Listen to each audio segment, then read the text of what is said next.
Hey, my name is Rowan Smith and I want to welcome you to the Training for Trekking podcast.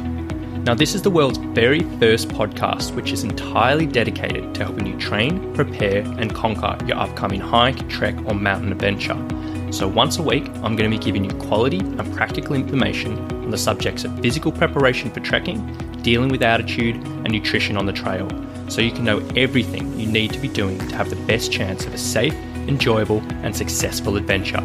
So now you know what you're in for. Let's get into today's episode. Alright, so welcome guys. Today we're going to be talking about the benefits of high carbohydrate diets at high altitude, and particularly for high altitude trekking and mountaineering. Now, this podcast today was inspired by a very interesting email I received the other day. Now, a little bit of backstory to this before I get into it. A big portion of my clients who come to see me are looking for help preparing for high altitude treks. And living in Australia and in Sydney, which is about the flattest place on earth, unfortunately we don't have the luxury of high mountains to train on and get used to the altitude. And 9 times out of 10, clients coming to see me had absolutely zero history of actually being at altitude themselves. But they'd booked themselves onto these amazing ventures, things like Everest Base Camp, Kilimanjaro, and even some of the bigger peaks. And they really just needed help understanding this environment, and they needed help knowing what they needed to do to both survive up there and also perform well while they were doing it. So, as would any good trainer would do, at that point in my career, I started to do everything I could to learn about high altitude trekking and performing up at altitude. You know, I began to spend heaps of time and hours, really diving deep into all the specific demands of altitude adventures. So I began to read everything I could find on improving performance at altitude. I climbed down that rabbit hole of research papers, which if you've ever done before, just goes on forever and ever and ever. And I began to get a really much better, clearer understanding of what actually happened at altitude, what affected acclimatization, and where many of the common altitude myths sprung from. So all the things I'd heard repeated back to me again and again and again, and all the things that I'd seen through Google when I'd gone through that, I actually began to understand, hey, this is the root cause of these myths, this is why it's so confusing, and this is why people get it wrong so many times. And I even dug up what the available strategies that the US Army uses for their soldiers, which was really interesting looking from their point of view. And then I took all this information and I began to combine it with practical experience I had from years of coaching. And I started to give my clients a whole different range of strategies to, both practice at sea level and apply while they're on their treks to basically keep them safe and help them perform while they're up there. And really long story short, it was incredibly successful. Time and time again, clients are coming back to me and they had really great things to say about a whole bunch of different things that I'd asked them to do while they're up on the mountain. But anyway, after all of this and doing this with a bunch of clients, I began to get a few people contacting me who didn't so much want personal training, but wanted help with the altitude side of things. So I thought, look, instead of me just saying, hey, it's just for me and my clients, and I want to make this available to a whole bunch of different people, and I want to really try to spread this good information around as much as I can. So I decided to create an online course with all of this information, which I could sell for a small amount of money, and it could spread to a whole bunch more people. So everyone could really get their hands on this stuff, and I began to sell it as a course which is now known as Altitude 101. So back to my original point, a little while ago I received an email from someone who had bought the Altitude 101 course. And up until that point I had some really great feedback from it. But this particular lady seemed absolutely disgusted about one of the recommendations I'd made inside. In the course I go through a whole bunch of different modules. I talk about nutrition, hydration, sleep, training, breathing, all these different things around altitude. And in particular one bit of the course in the nutrition module, I spend about 5 minutes explaining about why carbohydrates in particular are very beneficial for people up at high altitude. And I give a whole bunch of different reasons and say X, Y, and Z. And apparently this caused all kinds of stink for this lady. Now, this particular person was really adamant that the body didn't need carbohydrates and that low carbohydrate eating was literally the best thing since sliced bread, pardon my pun there. And she really kicked up a fuss. And in all honesty, I didn't really have a huge amount of time for this lady, mainly for the fact that I absolutely love to discuss these things and these topics, but when people get aggressive and they try to ram their opinions down your throat, it really turns me off. So for the whole $38 I charged for this course, I thought it was a bit bizarre that someone could get that upset about what I was saying. But anyway, the positive part of this was it inspired me to talk about this subject a little bit more. So today I'm going to be breaking down a number of reasons why high altitude trekkers really should consider carbohydrates as an essential part of their journey. Now, I'll preface this by saying everyone has their own opinions on nutrition, and people love to push a whole bunch of different things here. So whether it's keto, paleo, fasting, high fat, low fat, gluten-free or whatever, conversations around these things will go round and round in circles, and they'll literally have never end. And that's not what this episode is about. I'm not going to be trying to push any dogma. I'm not going to be trying to say this is one size fits all. But I'm saying this stuff that I'm about to run you through is specifically for a high altitude environment. Now, it's all backed with a bunch of research behind it. It's all backed by a bunch of practical experience from my clients going up there and many other people. And no matter what your beliefs and preferences are around nutrition, I really urge you to listen to this with open ears. So let's get into it. So benefit number 1, carbohydrates have been shown to help reduce perceived exertion. So what that basically means is when you're at altitude, everything does feel tough, and everything that you're doing on the mountain is going to feel significantly more difficult than if you were doing the same thing at sea level. It's been shown in a couple of studies that if you ingest carbohydrates, it makes things feel just easier. So for example, you and your friend are trekking at high altitude. You both come up to tackle a hill. At the bottom of the hill, you decide, hey, I'm going to have a high carbohydrate snack. Your friend alternatively says, no, I'm not going to eat anything. When you both walk up that same hill, it's been shown in a few studies that most likely it's going to feel a lot easier for you than your friend. And that's pretty self-explanatory why that's so beneficial. And if you're doing that for days and days and days, anything you can do to make things feel a little bit easier and a little bit nicer is very, very significant. Now, benefit number 2 is carbohydrates have been shown to improve physical performance at altitude. Now, carbohydrate supplementation has been known for ages down at sea level to help improve performance, particularly around endurance performance, and that's where the whole sports drinks things come in and sports bars and all of that. Same thing goes for high altitude. There's one really, really great study that shows, I think they had about 40 people went up to high altitude and they were given either a carbohydrate supplement or something that was a placebo. And they performed a mountaineering time trial, which was around about 5,000 meters. And people who supplemented with the carbohydrates completed it significantly faster. It was around about 16% faster than the placebo group, which is really, really beneficial and really great to understand. And the best thing about this study is it was actually done up on the mountain, up at 5,000 meters, which quite often a lot of the research in the altitude world is done in these simulated altitude chambers, which are previously talked about, sometimes not exactly the same. So that's really, really interesting to know. So first 2, carbohydrates reduce perceived exertion and improve physical performance at altitude. And even just by themselves, that's good enough reason to be having carbs while you're up at altitude. Alright, so I'm going to quickly stop you there, guys. Just wanted to say, if you were interested in getting your hands on Altitude 101, that altitude education course that I was talking about, simply go to summitstrength.com.au/altitude-101. In this course, I cover a whole bunch of different things to help prevent altitude sickness and perform at your best at altitude. There's a bunch of different modules which go through explaining what altitude is and what acclimatization is, nutrition at altitude, hydration, sleeping, breathing at altitude, training at altitude. So a whole bunch of information there. There's over 2 hours worth of video lessons, plus a whole bunch of different worksheets to complete.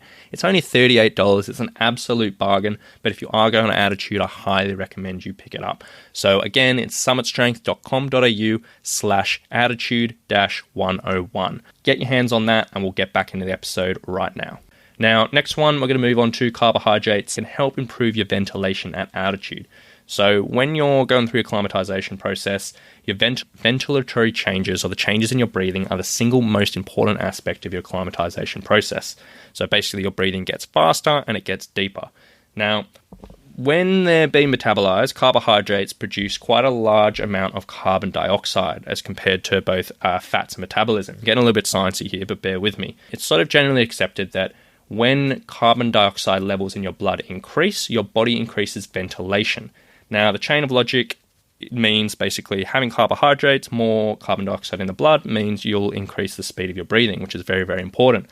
That's been seen in a couple of studies to show that actually does work. It increases your ventilation rate and also can increase your hemoglobin oxygen saturation. So basically how much oxygen is in your blood. So yeah, that's really, really significant there. You might not feel that, so by itself immediately if you're actually taking carbohydrates, but internally it's doing some good things. Next one, carbohydrates have been shown to increase arterial oxygen concentration at altitude. So when you go to altitude, when you go up on the mountain, obviously more difficult to get oxygen into your body. The concentration of oxygen in your arteries tends to drop the higher you go. And the more you physically get exhausted, the further it drops. Now, this is what people tend to measure with those little pulse oximeters on their fingers, and they keep a good measure of what's going on there. Now, the issue with this is when this drops, it's been shown to have a decrease in your VO2 max, which, if you don't know, is probably one of the main measures of your aerobic performance, which is very, very important at altitude. So basically means the further that drops, the harder things are going to be and the less physically fit you are.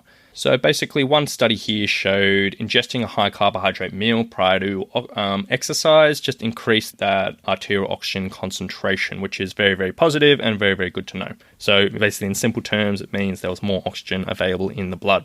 So next one is carbohydrates are particularly important in cold environments.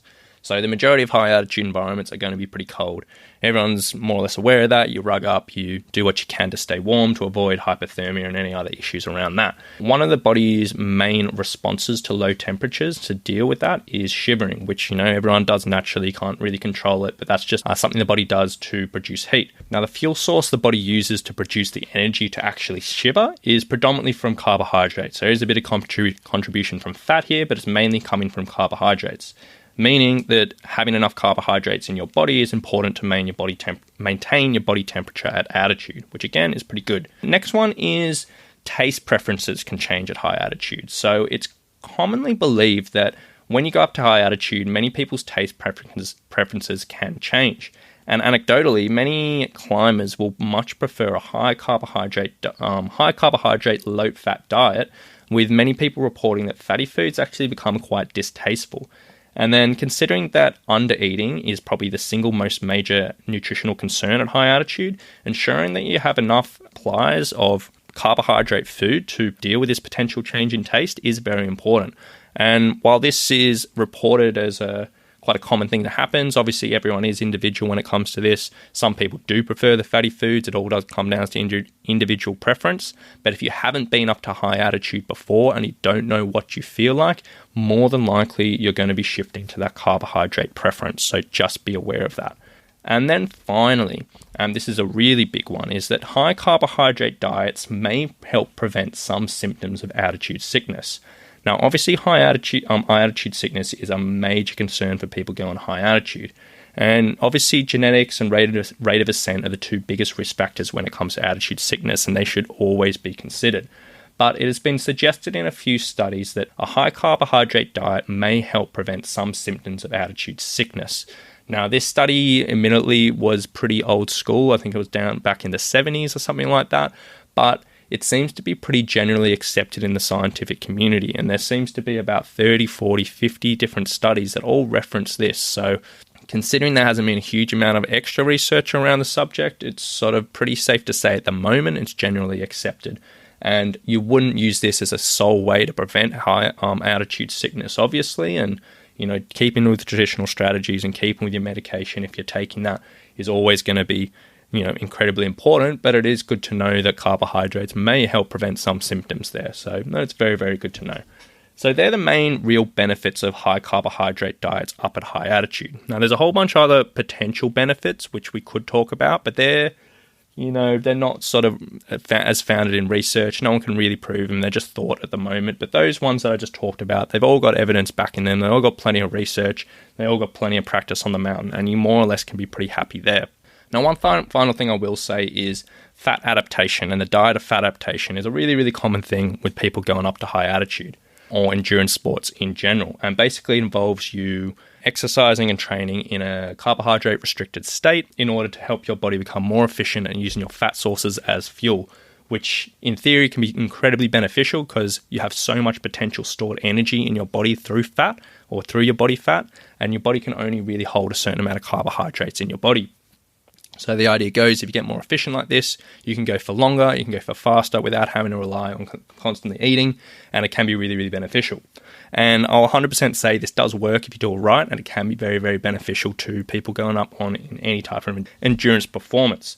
However, if you are doing this and you are successfully doing this, please be aware that this is a training strategy. This isn't a performance strategy, meaning you're supposed to be doing this type of thing while you're training and doing your low intensity exercise in order to teach your body to better utilize this fuel. It's not designed to be something you're doing either in high intensity exercise or when you're trying to perform at your best. So what I mean by this is when you actually get up on the mountain, it is very, very highly recommended, even if you've been training in this low carbohydrate environment, when you actually get on the mountain to incorporate carbohydrates once again.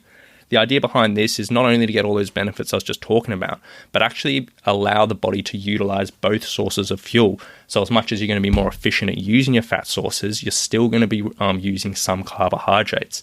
And this is something that people tend to miss quite a bit. And they'll say, look, low carb's the best, blah, blah, blah, blah, blah. And they'll go up on the mountain, they'll try to be low carb. And, they might get through it, they might not. But we're talking about here what you can do to contribute to the best type of performance you have. And if you are doing fat adaptation, please, when you get to the mountain, think about your carbohydrates. So that's about it for today, guys. A whole bunch of information there, a little bit more sciencey than usual, but I thought I'd explore that in a little bit more detail because I know nutrition is a very, very complicated subject. And as I said, getting that email, it was a bit of an eye-opener in the respects that people get very, very passionate. Sometimes I forget about that. So hopefully this will give you a little bit of information regarding, why you should be having carbohydrates and hopefully, bend your arm a little bit into thinking, hey, if I'm going up on the mountain, even if I'm having a low carbohydrate diet at the moment, maybe I want to consider that when I'm going up to altitude. So I very much hope you enjoyed that, guys. I hope you got a little bit of information out of that. If anything wasn't so clear, please do send me an email at rowan@summitstrength.com.au.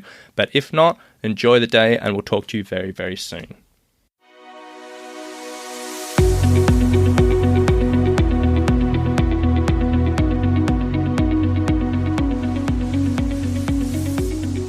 You've been listening to the Training for Trekking podcast. So if you've enjoyed this episode, please remember to subscribe, rate, and review us in iTunes. So thanks for getting involved, and we'll see you on the next one.